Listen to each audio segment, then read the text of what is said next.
Hello, my name's Ivan, and I want your money. That's a terrible elevator pitch, but that's really the truth of it. Is that that's the point you are trying to make? Is that you want to earn their business? You want to start nurturing that relationship from the beginning. And oftentimes you don't have that much time. That's why it's called an elevator pitch.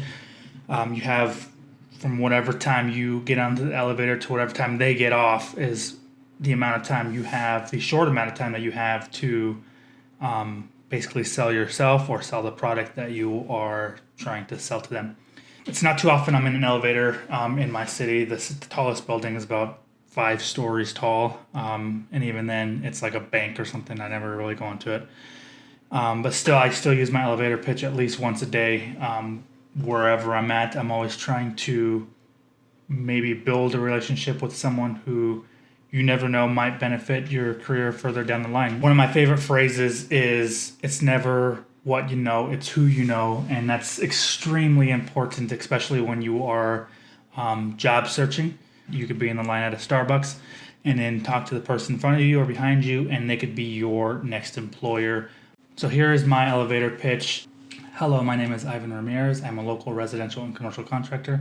We have been in business for the better part of 10 years that spans 5 different states. We specialize in exterior projects to include decks, additions, fences, and patios, but our biggest project to date was actually helping remodel one of the local hospitals here in town. We would love to earn your business and transform your backyard. That'll be the envy of your neighborhood. Here is my business card with all of my information. Thank you. Hopefully, by the end of your elevator pitch, your customer is intrigued and wants to know more about you or your product. And you can continue that conversation when you get out of the elevator, and hopefully follow them to whether they are going or until you get a commitment out of them. One of the most common questions I get asked after my elevator pitch is which states I have worked in, to which I tell them, states around this area, but as well as Maryland and Pennsylvania. I use those two last because it always piques their interest and they want to know more about what I was doing over in Pennsylvania and Maryland. To which I tell them that I had served 4 years in the military.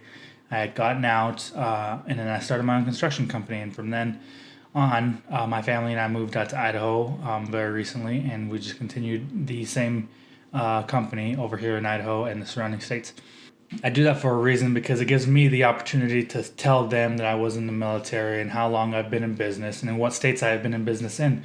So any way you can get the customer to ask you, me, the salesperson, for that information without me having to say it, because it kind of sounds tacky when I'm sitting there and I just, throw out all my accomplishments one after another. It kind of sounds like bragging.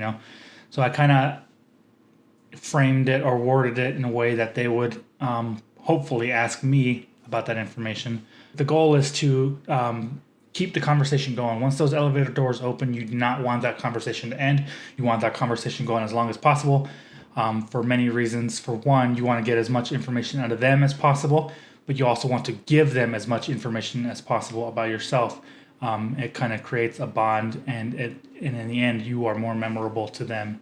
In my experience, the customer doesn't really care about the product you are selling. They care about who is selling it. When you are out shopping for a product, you have something in your mind. You say you want to buy a pencil. Well, you have 3 different salespeople who are selling you that pencil. One not being professional, the other one is not very trustworthy, but you yourself are all of those things. That customer is going to choose you over the other two salespeople.